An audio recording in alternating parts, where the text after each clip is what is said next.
From the center of the universe, Toronto, Ontario, Canada, this is the SDM Show with your host, Rob Cairns. The SDM Show focuses on business, life, productivity, digital marketing, WordPress, and more. Sit back, relax, grab your favorite drink, and enjoy the show. Here is Rob. Hey everybody, Rob Cairns here. I'm the founder, CEO, and chief creator of Amazing Ideas of Stunning Digital Marketing. In today's podcast, I sit down with Chris Badgett of LifterLMS, and we talk all things learning systems. Grab a drink, sit back, relax, and enjoy the conversation. This episode of the SDM Show is sponsored by Stunning Digital Marketing, the agency to handle all your WordPress website security needs. Go on over to stunningdigitalmarketing.com and find out how we can help you secure your website so you no longer have an issue with backups, being hacked, or your website being compromised. That's stunningdigitalmarketing.com.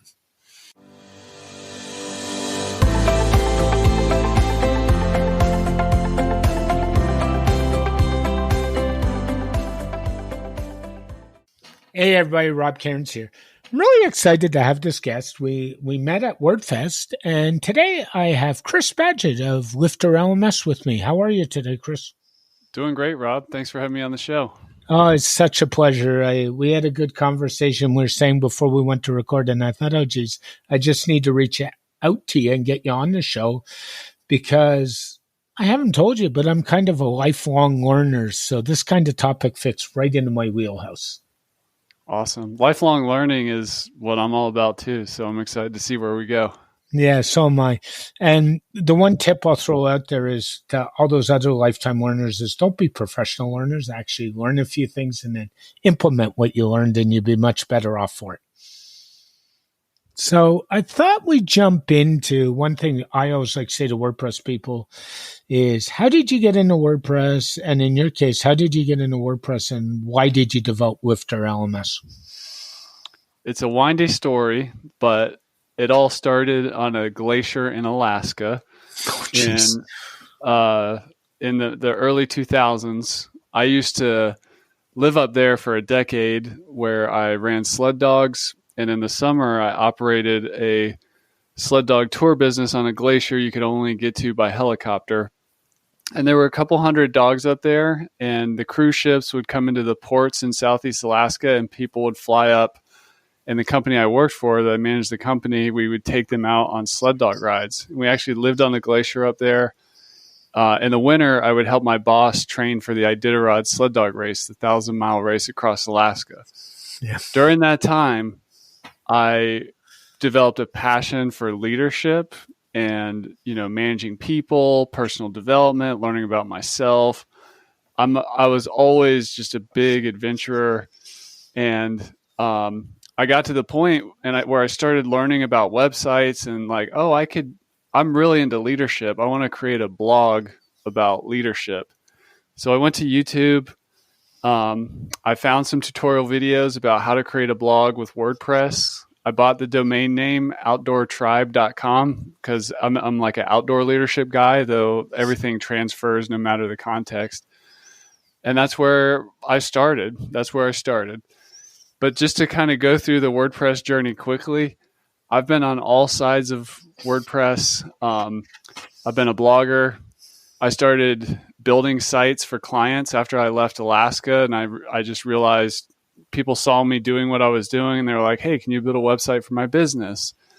And then over time, I built up an agency to about 17 people.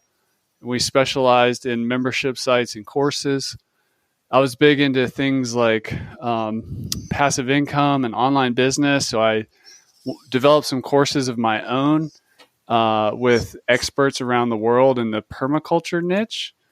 And I started blogging about how I was creating these online learning sites with WordPress. And my people just started contacting me for help building those types of sites. And then ultimately, this is in 2013, we were building a lot of high-end course membership sites, learning sites for experts, yoga teachers, business professionals, stuff like that, but on the high end of the market. we had a specialty in marketing automation with Infusionsoft at the time as well.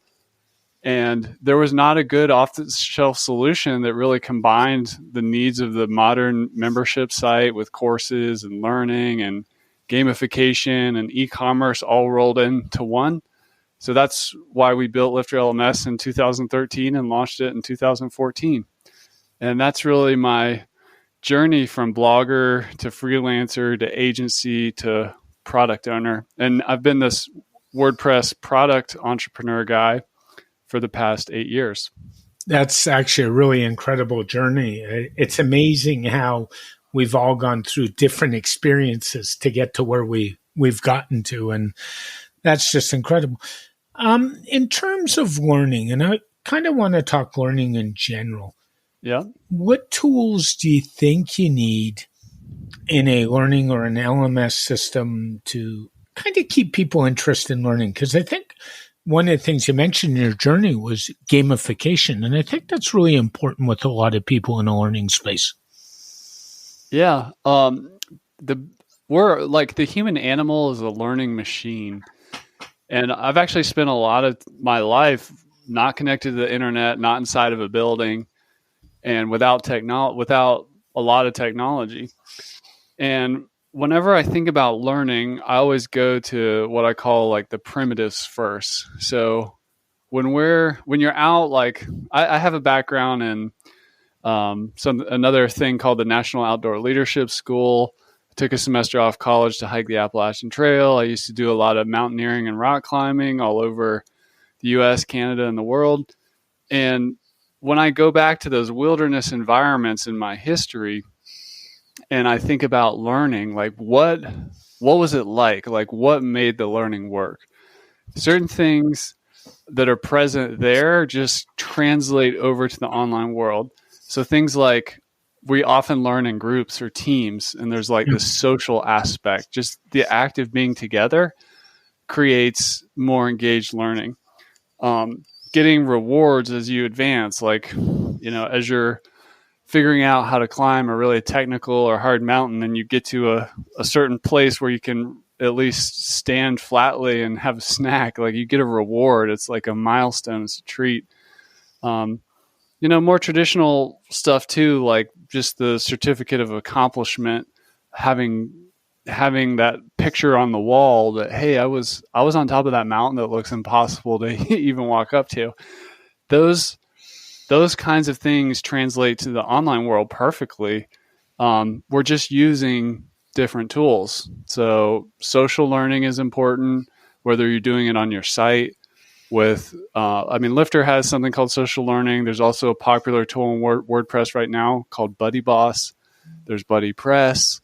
There's all kinds of forums and Facebook groups and things people use to kind of create that social element. And then in terms of gamification, this is one of the big things I learned actually coming out of the Infusionsoft community, where we used to do a lot of custom work. And we haven't worked with Infusionsoft in many, many years. Lately, I switched to ActiveCampaign about 6 years ago and have been with that. But Infusionsoft taught me about the idea of kind of like triggers and actions, and like this event happens and this thing happens. And that's really the beauty of, marketing automation or gamification automation, is you start thinking in systems and thinking through time. So as, a student completes a course or passes a quiz or first enrolls in something, that's a triggering event. And certain things can happen.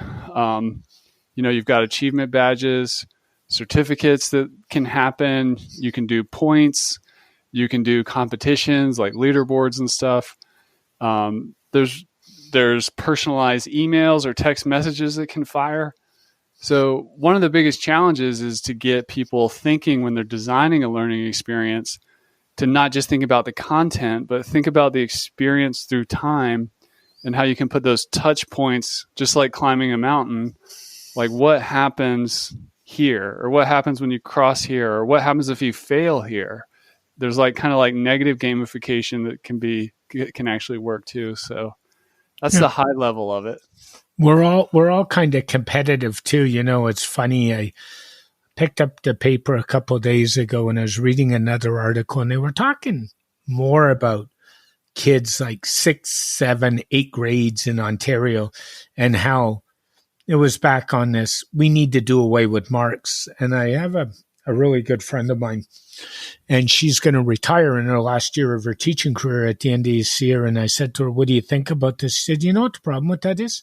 The kids are all competitive anyway, so it doesn't matter if we put marks on the papers or not. They're all comparing. I did better than you. I got this question right better than you. I got 10 questions right better than you. So, even at the younger age, the kids are all recognizing those challenges already, believe it or not. Yeah, that's so true. So true. Yeah, so it's interesting. So, and I know, like, when I take courses, I'll always say to myself, and I was sharing with him, a bit of a lifetime learner. I've got 2 college diplomas, and believe it or not, I have 15 designations after my name, if I choose to put them there. Wow. And this is from pivoting a couple times in my career and, changing directions a little bit and always staying up to date. But the key is, when you learn, you need to learn, but take 2 or 3 things out of every course you've learned and implement those, and then learn further by trial and error. That reminds me, one of the ways I experiment is I go into new groups I haven't been in before. Yep. And I was invited to like this podcaster networking event, and I went, and I knew a few people there, but not many. And there was like kind of mastermind breakout sessions and stuff. And I realized somebody made a comment about the way I approach learning. It was a question, there was a conversation starter around what your superpower is. And I just basically said, for me, I'm not necessarily intimidated to go into an area where I don't know anything. I have no influence. I have no connections. But if I'm curious and excited and my interest is piqued, I will go in there, and if I'm enjoy it, I will stick to it, and I will develop competency in that.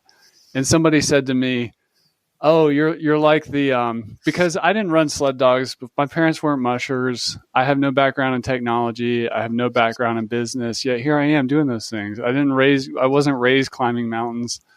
I wasn't raised a farmer, which is one of the things I do now. These are all just interests I followed. But they made the comment that, what you're good at is being a rookie, like being a beginner, being the consummate rookie. And I was like, that's right. I have no issues with just jumping in as a rookie with eyes wide open and starting at the bottom and seeing what happens. Yeah, it's so true. And the other thing you like to do as well, and I know you do because I listen to it, you also do your own podcast called the LMS Cast. Yeah. Yeah. And that's part of that exploration through, just like this one right here. I'm learning talking to you, Rob, Yes. Just connecting with people, especially the world. I was talking to Jason Cohen, the founder of WP Engine, many years ago. And he made a comment that the world is a really big place. And we were talking about why he, chose to focus on WordPress hosting in the earlier days of managed WordPress hosting. Yeah. And he was saying how hard it really is to wrap your head around how big the world is and how big WordPress is, but it's a really big market. And, when you think about the social network or the people out there and the people that are passionate enough about something to have a podcast about it and are curious and are trying to serve an audience, like, it's amazing the things you learn, the connections you make, the experiences and the friendships you develop just by doing podcasting and doing it consistently. I started podcasting the same time I launched the product, Lifter, in 2014. So that's 7 years or 8 years of podcasting. And just showing up every week. I'm smiling as you say that, nodding my head because I get it. Like I got into podcasting 3.5 years ago, and part of the reason was I blogged over 2,000 articles over 3 different domain names over 12 years, and I looked at somebody and I said, you know what? I'm done blogging for my business. I'm done. And they said, what are you going to do? And I said, I'm going to podcast. And this person said to me, oh, you'll be like everybody else and you'll get past 10 episodes. At the time of this record, I have 219 episodes in the can already. So, and that's over a 3.5 year period. And I'm a lot like you, Chris. It's the people you meet along the way and the people you become friends with and the communities you get into and the discussions you have. And I mean, podcasting in itself opens up doors like you wouldn't believe. And the more you show up and the more consistent you are is the little secret to all those new podcasters out there, the easier it is to get people on your show too, believe it or not, right? So it's a lot of work, but it's a labor of love too. So, And I agree with you that podcasting, I've done my fair share of blogging and writing, and I'm not bad at it. I'm not particularly great at writing, but I just find the format to be one of the easiest way to create great content. Yeah, it's so true. So we talked a little bit about gamification. What else needs to be in an LMS system if you make one?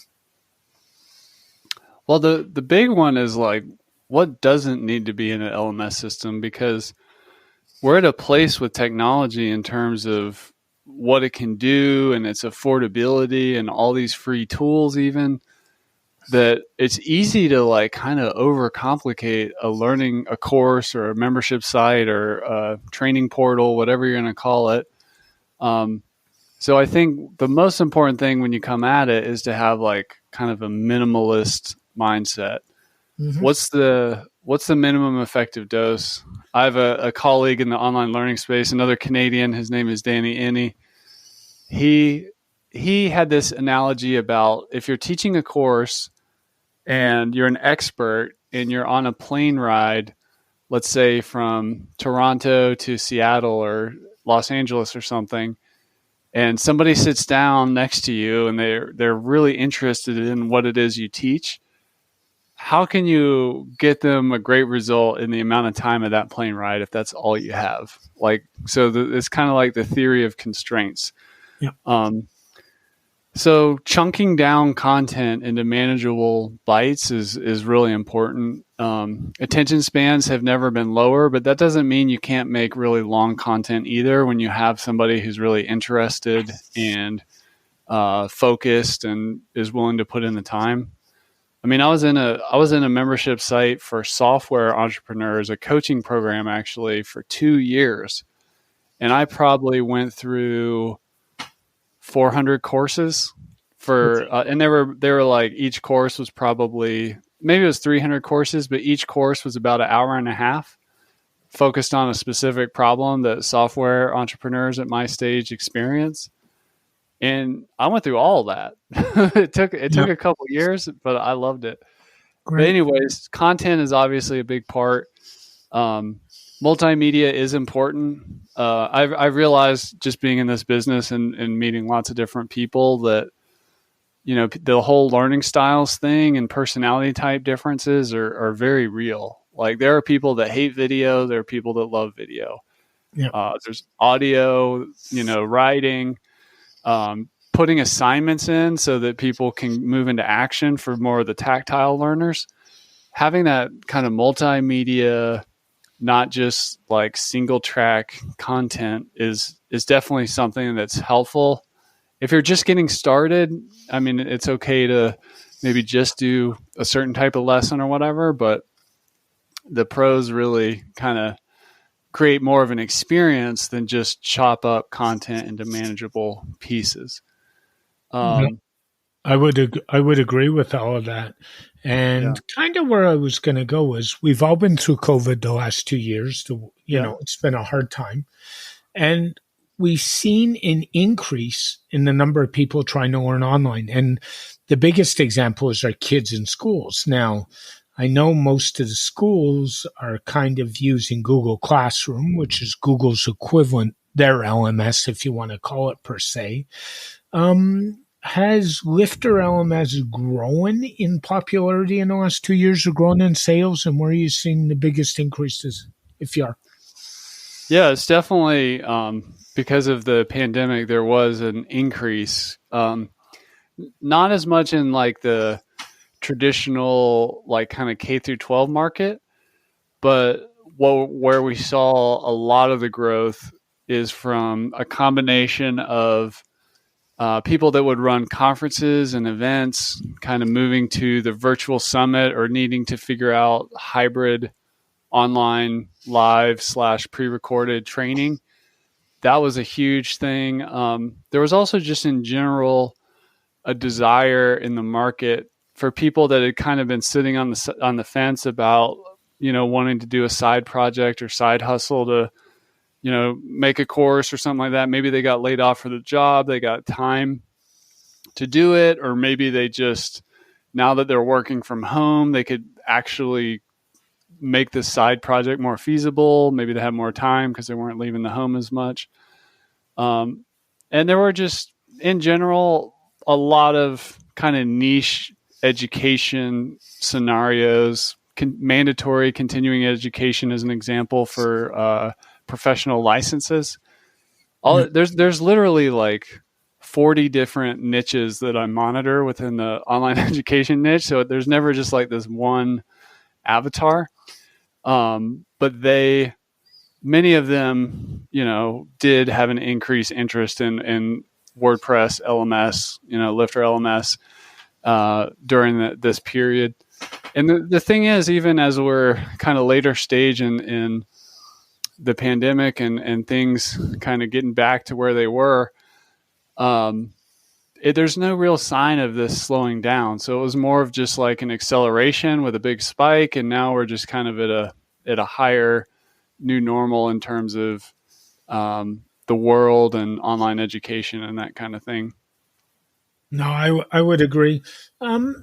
One of the detractors I hear all the time, and I've been in WordPress for over 14 years, is I'm going to buy an LMS product. It's going to be installed in WordPress. It's going to slow my site down, and it's going to kill my speed ratings. Do you have any response to people that say they shouldn't install a product like yours within WordPress and go to an external product? I have a really old site that has a lot of courses on it that's running on a very cheap Bluehost hosting, shared hosting account, and it's completely fine.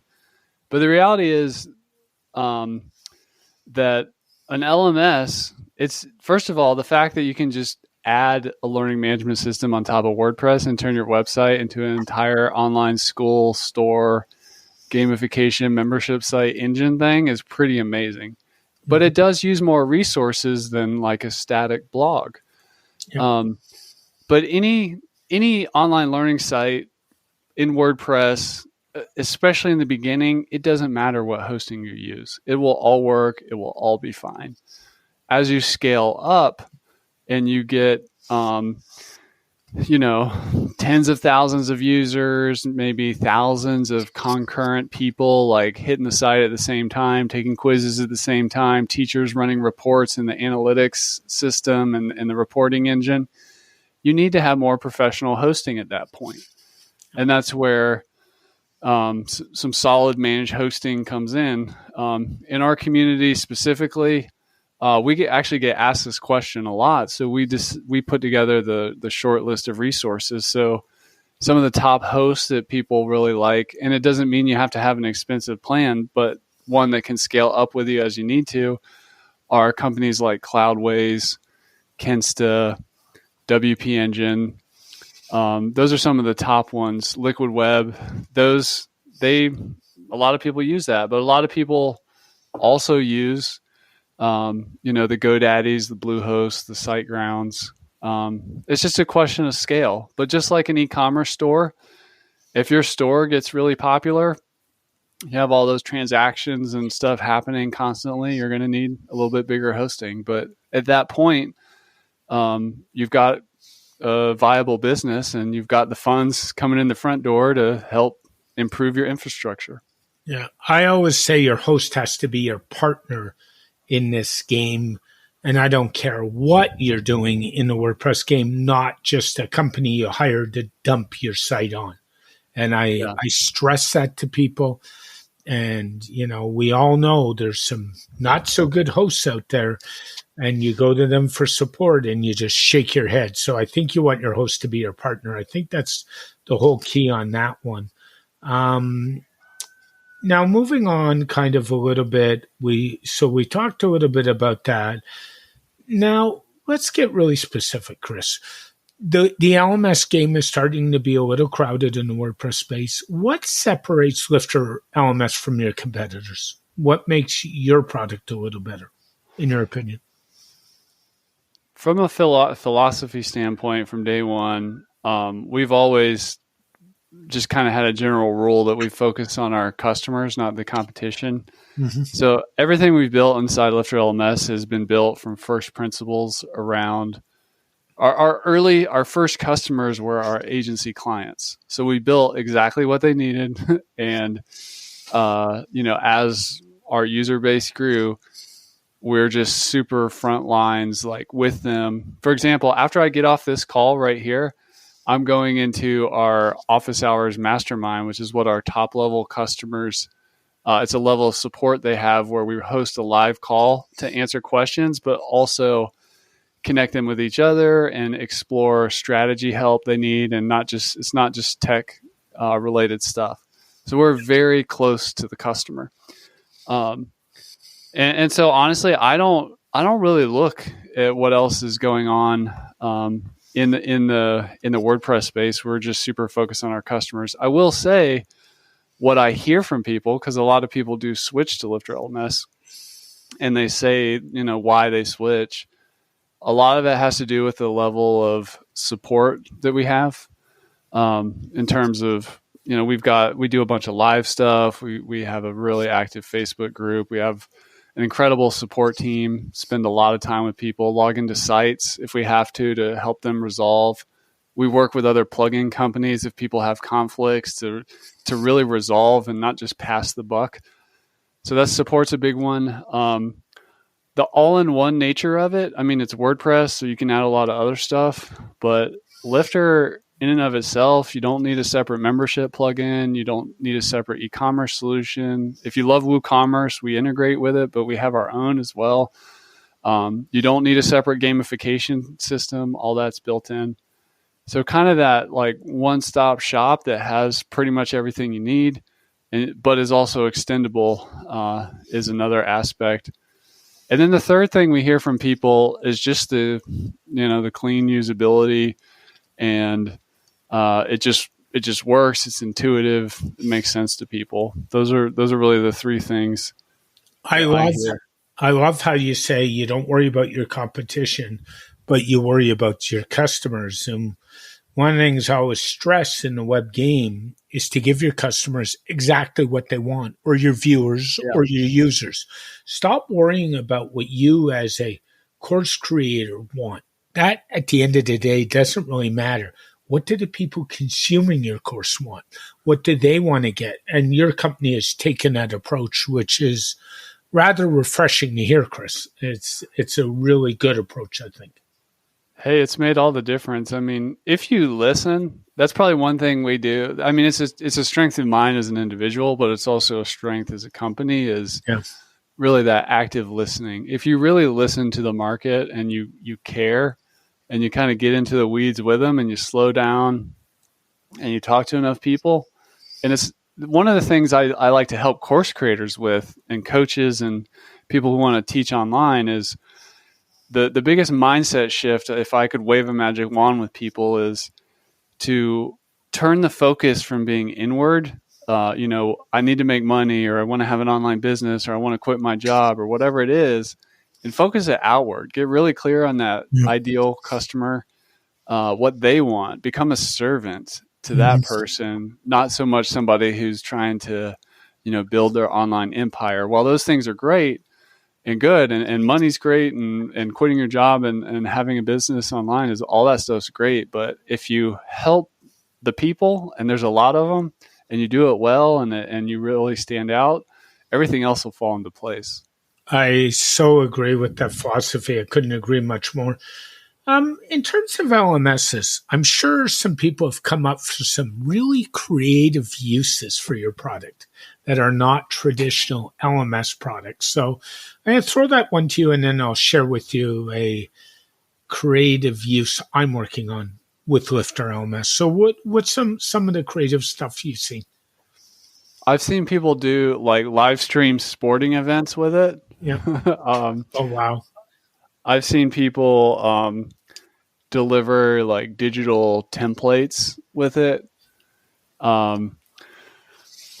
What else? There's a lot of stuff like with artists and movies. People they'll use the cool thing about a course structure. Like if you think about like the syllabus or the less course outline, whatever you want to call it, it helps a regular user who's non-technical basically structure data. Mm-hmm. So you can use that outline for anything. So I've seen people use a course to house a virtual summit.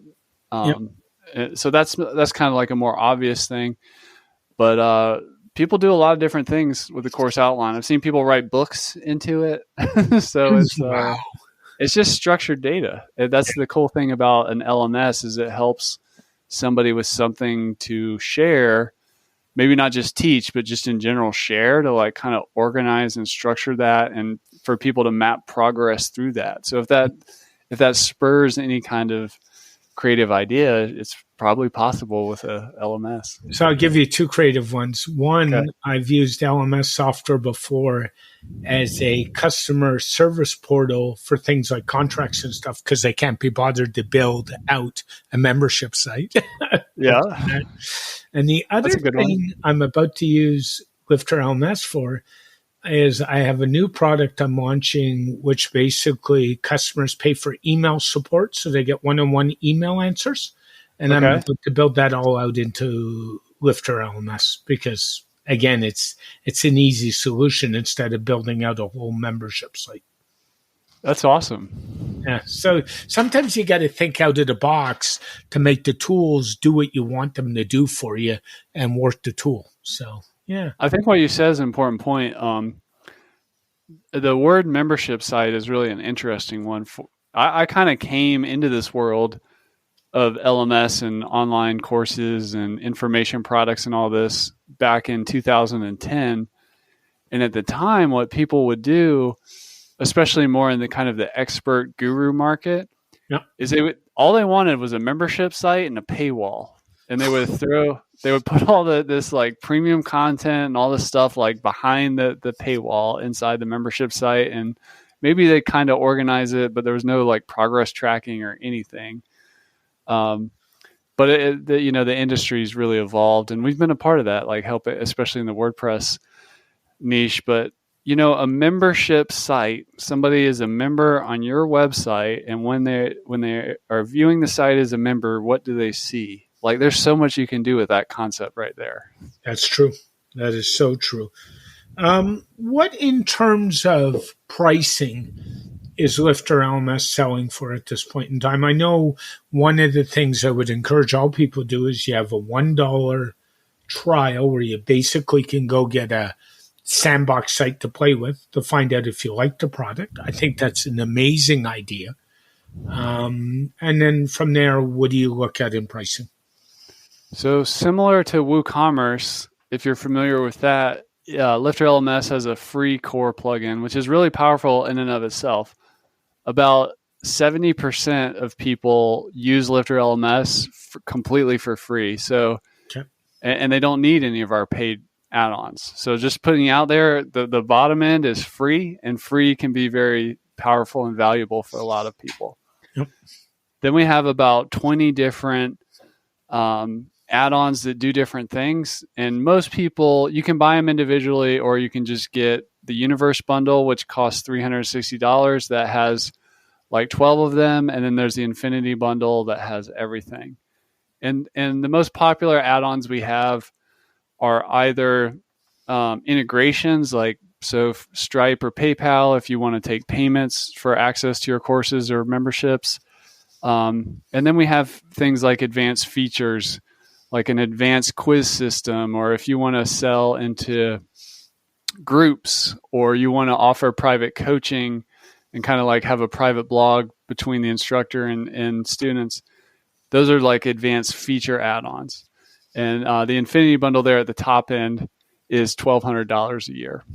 That's not, I mean, if you're making money and selling courses, that's not a hard pill. Let me tell you a story.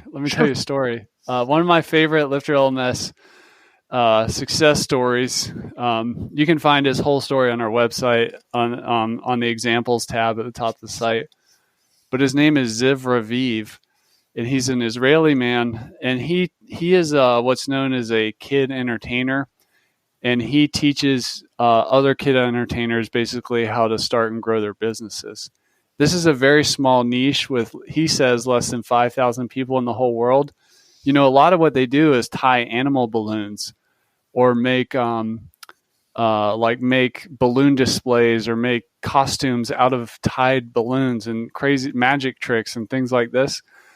When I first interviewed him after using LifterLMS in 2020, he made $277,000 teaching people how to tie animal balloons, essentially, from his membership site. Wow! I actually re-interviewed him recently, and now he's almost up to $400,000 a year.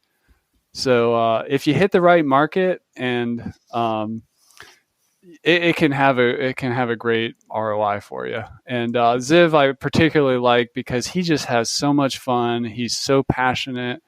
He cares about his market so much. He does a lot of like private coaching and stuff like that too. He's just an example of what I think of when I think of an education entrepreneur, which is kind of how I think about our target market. That's a pretty incredible story, from tying animal balloons to over $200,000 a year. That's pretty compelling. Yeah. That's a good story to share. Hey, Chris, I really appreciate the time today, and thanks for joining me. If somebody wants to check out LifterLMS or get a hold of you, what's the best way? Just head over to LifterLMS.com.